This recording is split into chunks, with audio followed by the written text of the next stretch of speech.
आज के सदस्यता महाअभियान के कार्यक्रम में मंच पर विराजमान आदरणीय पुखराज जी, आसपास से पधारे हुए विभिन्न संगठनों के प्रतिनिधि, राष्ट्रीय लोकतांत्रिक पार्टी के समस्त प्रतिनिधि, पिता तुल्य बुजुर्गजन, नौजवान साथियों, प्यारे बच्चों, सबसे पहले तो मैं हृदय की गहराई से आप सबको धन्यवाद दूंगा कि अल्प सूचना के ऊपर आप लोगों ने बहुत ही सुंदर कार्यक्रम का आयोजन किया और हमें जो मान सम्मान दिया उसके लिए हम सदैव आप लोगों का आभारी रहेंगे।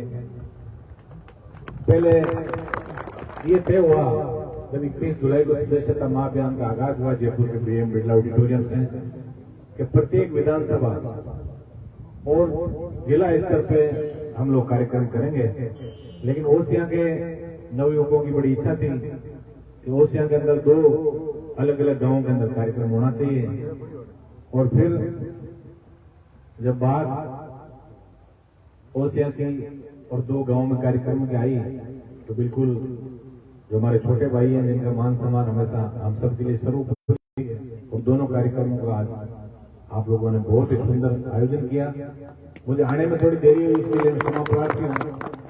सुबह से कार्यक्रम थे, फिर कई जगह रास्ते में बच्चों ने स्वागत के कार्यक्रम रख लिए। आप सब जानते हैं किस तरह से हनुमान जी के नाम से युवा और बुजुर्ग जिस तरह मान सम्मान हनुमान जी और उनकी जो पार्टी राष्ट्रीय लोकतांत्रिक पार्टी जो आपकी अपनी पार्टी है, आप लोग हमेशा जो मान सम्मान देते हैं, चाहे हम गांव में जाए चाहे, मैं तो इतना निवेदन आप सबसे करना आया हूं, आप सब किसान के बेटे हैं। सत्ता प्राप्ति के लिए जब देखिए भारतीय जनता पार्टी का गठन हुआ, हम भी भारतीय जनता पार्टी, मेरे पिताजी भी कुछ दिन रहे, लेकिन उन लोगों के साथ हमारा तालमेल नहीं बैठ पाया। हम जब बच्चे थे तभी जब हम बच्चे थे तो रायदीन जी जरूर आज से 35-36 साल पुरानी बात हमें एकदम याद आ गई। जब हम स्कूलों से पढ़ के कॉलेजों में जाने वाले थे तो कई दिनों तक ये पूरे अपने लाव लश्कर के साथ भेड़ों का बहुत बड़ा कारवां ये लोग रखते थे। तब हमारे गांव में हमारे खेतों के अंदर इन लोगों ने काफी दिनों तक हम विश्राम किया था। मैं इतना निवेदन आप सबसे करूं और विशेषकर युवा साथियों से, क्योंकि आने वाला भारत जो है उसकी तकदीर और तस्वीर सिर्फ और सिर्फ युवा लोग बदल सकते हैं। बुजुर्गों का आशीर्वाद हो और युवाओं की सही सोच हो तो निश्चित रूप से जो हमारे कई लोग राजनीति के अंदर भी अच्छी बातें करते हैं, उन लोगों की बातों हमें अनुसरण करना है। कई लोग जो भारतीय जनता पार्टी का गठन हुआ तब हम उनका भाषण सुनते थे, कई नेता जो नए नए थे वो बोलते थे 40 साल देश को कांग्रेस ने लूटा, एक मौका हमें भी दो, और जनता ने उनको भी मौका दे दिया। वो मौका ही लूटने का मांग रहे थे। उन्होंने कभी ये नहीं कहा कि 40 साल में कांग्रेस ने गलत काम किया हम अच्छे करेंगे। वो एक ही बात कह रहे थे कि 40 साल देश को कांग्रेस ने लूटा, एक मौका हमें दो। हम लोग समझ नहीं पाए और उनको मौका दे दिया, और जब मौका दे दिया तो फिर अब क्या कर सकते हैं आप बताओ। आज जो भुगत रहे हैं आप लोग देख रहे हो, चांद पे पहुंचने की बात मोदी जी कर रहे हैं, पीने के लिए पानी नहीं है, कानून व्यवस्था वेंटिलेटर पे, दोनों दलों ने जो मिलाजुली के राजस्थान के रोजगार, यहाँ के आम आदमी की हालत है, उस हालत की जो कायापलट करने की जो बात करते हैं उसके उल्टे उन्होंने तो बिल्कुल उसके ऊपर ही मार के ये गांव एकदम मार दी पूरा राजस्थान का। इस चीज को आपने ध्यान रखने को मैं निवेदन कर रहा हूँ कि किसान का बेटा हनुमान बेनीवाल जिसने पहली बार ये कहा कि मैं व्यवस्था परिवर्तन चाहता हूँ। हनुमान जी ने जब 2018 के अंदर पार्टी बनाई एक ही बात कहते थे कि सत्ता प्राप्ति मेरा मकसद नहीं है, मैं चाहता हूँ कि राजस्थान के अंदर व्यवस्था परिवर्तन होनी चाहिए। और व्यवस्था परिवर्तन ऐसा हो कि जब गांव का गरीब दलित पीड़ित व्यक्ति, गांव के अंतिम छोर में बैठा व्यक्ति जब थाने कोर्ट कचहरी तहसील के अंदर जाए तो अधिकारी खड़ा होकर पूछे मान सम्मान से, बाबा बताओ मैं आपकी क्या सेवा कर सकता हूँ। ऐसी व्यवस्था हम राजस्थान के अंदर बनाना चाहते हैं। भाइयों, हनुमान बेनीवाल वो शख्सियत है जिन्होंने पहली बार देश की आजादी के 75 वर्ष बाद राजस्थान जैसे प्रदेश में पार्टी बनाई और नारा दिया सदस्यता से सत्ता की ओर। हनुमान जी एक बात कहते हैं कि मैं मेरे किसान भाइयों को, धरती पुत्रों को और समाज के अंतिम छोर में बैठे व्यक्ति को सत्ता के शिखर तक लेके जाऊंगा। आज तक ऐसे किसी नेताओं ने नहीं कहा। दूसरी पार्टियां मेंबर बनाती है, सदस्य बना के, और उनका काम इतना ही होता है कि उनके जो नेता आते तक उनके दरिया बिछाने का काम उन लोगों ने पार्टी में किया है। मैं इतना ही निवेदन आप सबसे करूंगा, और विशेषकर मेरे छोटे भाइयों से, हनुमान जी बेनीवाल ने आपको बहुत बड़ा प्लेटफॉर्म दिया है। मुझे पता है यदि राष्ट्रीय लोकतांत्रिक पार्टी का निर्माण नहीं होता तो अनुसूचित जाति में पैदा हुए फुकरा जी घर कभी विधायक नहीं बन सकते। अनुसूचित जाति में निरक्षर महिला जो चूल्हे का काम करती थी, इंदिरा जी बावरी, उनका कहीं एमएलए मेरे हिसाब से नंबर नहीं आता, और मेरे जैसा व्यक्ति जो किसान परिवार का था, मुझे पता है कि हनुमान जी बेनीवाल पार्टी नहीं बनाते तो हमारे जैसे लोगों का नंबर नहीं आता। अरे तो लोग एक ही बात कहे, मारा दादाजी भी काम कर, कोई के हमारा पिताजी भी काम करे, आई मतलब उनकी तो योग्यता है ना, वो इतनी योग्यता, हम कुछ करें नहीं करें, दादाजी ने किया और पोताजी खा रहे हैं उसको, हम कुछ करें नहीं करें। देखिए इस माहौल को आपको बदलना पड़ेगा। आपने देखा पंचायती राज के लिए चुनाव हुआ इस बार, और देश के अंदर प्रमुख अखबारों के मुख्य पृष्ठ पर खबर छपी कि चामू पंचायत समिति के अंदर बुढ़ी देवी मेघवाल, जो बिल्कुल गरीब परिवार से आती है, जो कल तक नरेगा के अंदर तगारियां डाल देती है, वो कल से नरेगा के सारे सिस्टम को चेक करेगी। वो चामू से राष्ट्रीय लोकतांत्रिक पार्टी की प्रथम महिला प्रधान चुनी गई है। इससे मेरा मेरे साथ हमारा होना पड़ता। यदि आम व्यक्ति को, गरीब व्यक्ति को सेवा के माध्यम से समर्पित भाव से यदि आगे बढ़ना है तो हनुमान जी ने जो प्लेटफॉर्म आपको उपलब्ध कराया राष्ट्रीय लोकतांत्रिक पार्टी का, उस प्लेटफॉर्म का हमें सबको जमकर सदुपयोग करना है, तभी हम लोग आगे बढ़ पाएंगे।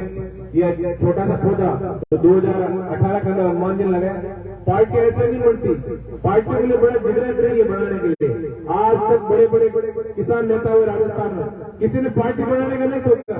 कभी हरियाणा की पार्टी लाते थे, कभी बिहार की लाते थे, कभी उत्तर प्रदेश की लाते थे, और चुनाव के बाद जीते इस पार्टी से और दूसरी पार्टी में घुस गए। आपने देखा कि 2 बार जब अशोक गहलोत जी मुख्यमंत्री बने, दोनों बार जो बहुजन समाज पार्टी के जो एमएलए थे, जो बहुजन समाज पार्टी से जीते, और जीतने के बाद पूरी पार्टी का विलय कांग्रेस पार्टी में कर लिया। नैतिकता की बात कौन करेगा? हनुमान जी बेनीवाल ने पहली बार ये बात कही कि मैं चाहता हूं कि मेरे भाइयों को सत्ता के शिखर पर मैं लेके जाऊं। इसलिए मैं आपसे यही निवेदन है कि हनुमान जी को आपको इतना मजबूत करना है कि हमारी आने वाली पीढ़ी ये जरूर रहे कि हमने बहुत अच्छा व्यक्ति चुना, हमारे बुजुर्गों ने सही संघर्ष किया था, सही व्यक्ति के साथ चले, ताकि उनको भी कोई राजनीति में आ जाके उनको अच्छा प्लेटफॉर्म मिले। आज मैं इतना निवेदन आपसे करना आया हूं, और बहुत दूर से आया हूं। थोड़ा सा मेरा निवेदन ये रहेगा, आप अपना मोबाइल जरूर निकालेगा, क्योंकि उस के पावन धरा पे किसी कार्यक्रम में मेरा प्रथम बार आने का सौभाग्य मुझे प्राप्त हुआ। मैं आप सबसे निवेदन करूंगा, एक बार अपने मोबाइल फोन जरूर आप निकालें, क्योंकि हनुमान जी को मजबूती देने की बात करें, ऑनलाइन सदस्यता की बात करें, तो निश्चित रूप से आप सब अपने मोबाइल से ये जो नंबर लिखे हैं 77 328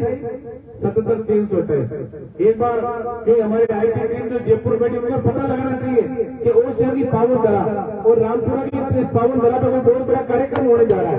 आप लोगों ने भारी मात्रा में यदि सब लोग बिल्कुल देंगे तो बहुत बड़ा संदेश चल के जाएगा। आज हमारा 31 अगस्त तक हमारा जो सदस्यता का जो अभियान चल रहा है, इसके अंदर हम ऑनलाइन के साथ साथ ऑफलाइन सदस्यता भी हमारे लोग बूथ लेवल तक जाके गांव और ढाणी जाके राष्ट्रीय लोकतांत्रिक पार्टी के नए सदस्य बनाएंगे।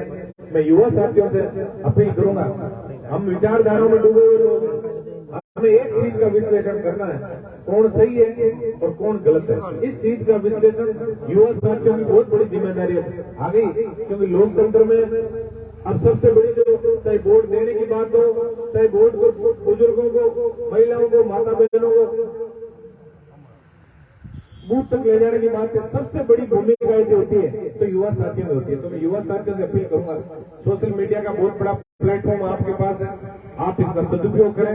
अच्छे जो नेता है उनको आप आगे लाने का प्रयास करें, उनके कामों का विश्लेषण आप लोग जरूर करें। और क्यूसर विधानसभा जो आपकी पड़ोसी विधानसभा है, कहने को कोई आवश्यकता ही नहीं है। आप जब भी क्यूसर विधानसभा में प्रवेश करोगे, सड़क के माध्यम से ही पता लग जाएगा। एक जमाना होता था जब नागौर जिले में लोग प्रवेश करते थे तो एकदम जोर से सड़क टूटी होती तो लोग कहते नागौर जिला आ गया। लेकिन आज हनुमान जी के विशेष प्रयासों से, मैं तो अपनी बड़ाई नहीं कर रहा हूँ, युवा साथी आप लोग आके देख लो, आज कम से कम पिछले 2 सालों में जो काम चल रहा है, इसके अंदर 1000 किलोमीटर नई सड़कों का विकास जो है वो अभी निर्माण कार्य क्योंसर विधानसभा में सड़कों में चल रहा है, और 5 नए कॉलेज पिछले 6 सालों में, जिसमें 2 बालिका कॉलेज और 3 बॉयज कॉलेज, 5 नए कॉलेज क्योंसर विधानसभा में स्थापित हनुमान जी के विशेष प्रयासों किए। मैं तो इतना ही निवेदन आप सबसे करूंगा, आप किसान के बेटे हैं और सही विश्लेषण करके सही विचारधारा के साथ यदि हम आगे बढ़ेंगे तो आने वाला समय अपना है। मैं आज इतना ही निवेदन आप सबसे करने आया हूँ कि हनुमान जी बेनीवाल ने जो हमें टारगेट 25 लाख नए सदस्य 1 महीने के अंदर जोड़ने का जो लक्ष्य दिया है, आप लोगों का प्यार, प्रेम और आशीर्वाद, हमारी जो आईटी टीम के लोग बोलते हैं, इतना हमें उम्मीद नहीं थी। इतने सारे बच्चों, कई बार वेबसाइट हैक हो जाती है, कई बार सारा नेटवर्क जाम हो जाता है, आप लोगों ने इतना प्यार पिछले आप दे रहे हो। 3-4 दिन जो बचे इसके अंदर विशेष ध्यान रखें, और बुजुर्ग माता बहन है जिनके पास मोबाइल फोन नहीं है या कई जगह नेटवर्क की प्रॉब्लम है, वहाँ घर जाके और इन लोगों को ऑफलाइन सदस्य भी जोड़ के और राष्ट्रीय लोकतांत्रिक पार्टी के परिवार को बहुत बड़ा करना है, ये मैं निवेदन करने आपके बीच आया हूँ। एक बात सुने, आपसे यही अपेक्षा रखते हुए अपने वाणी को विराम दूंगा कि एक किसान का बेटा हनुमान बेनीवाल जो ये चाहता है कि राजस्थान में व्यवस्था परिवर्तन हो, जो चाहता है कि राजस्थान के किसानों की खुशहाली हो, और आज सबसे अच्छी बात मुझे ये चीज लगी कि जातिवाद का नारा, कई लोग आरोप लगाते हैं हनुमान जी बेनीवाल पर कि जातिवादी व्यक्ति हैं, लेकिन आज जिस तरह दूसरी जातियों के साथ साथ अल्पसंख्यक के मेरे भाइयों ने ट्रैक्टर पर जिस जोश से मेरा कदम से कदम वो मिला रहे थे, निश्चित रूप से ऐसा लग रहा है कि राजस्थान के अंदर व्यवस्था परिवर्तन होती रहेगी। मैं तो इतना ही कहूंगा कि जो थोड़ा ठंडा होने पाए कदम मिला के चल, और मंजिल तेरे पग चूमेंगे आज नहीं तो कल। निश्चित रूप से हम सब मिलके और अपने बेटे, अपने भाई हनुमान बेनीवाल को इतना आप सबको मजबूत करना है कि व्यवस्था परिवर्तन की लड़ाई लड़ने वाला, एक खुशहाल राजस्थान का सपना देखने वाला, कर्ज मुक्त किसान की कल्पना करने वाला, और प्रत्येक व्यक्ति को सत्ता के अंदर भागीदारी देने की बात करने वाला हनुमान बेनीवाल इतना राजस्थान के अंदर मजबूत हो कि हमारी आने वाली पीढ़ी को इस तरह राजनीतिक रूप से अंदर की ठोकरें नहीं खानी पड़े। हमारे आने वाले जो पीढ़ी के बच्चे हैं, एक बार बोले इस कार्यक्रम के समस्त आयोजकों को और विशेषकर आज के कार्यक्रम में पधारे समस्त बुजुर्गों का मैं धन्यवाद ज्ञापित करता हूँ कि आपने लंबे समय तक हमारा इंतजार किया और इस कार्यक्रम को सफल बनाने के लिए आपने दिन रात मेहनत करके हमें पूरा आशीर्वाद दिया। धन्यवाद। जय हिंद।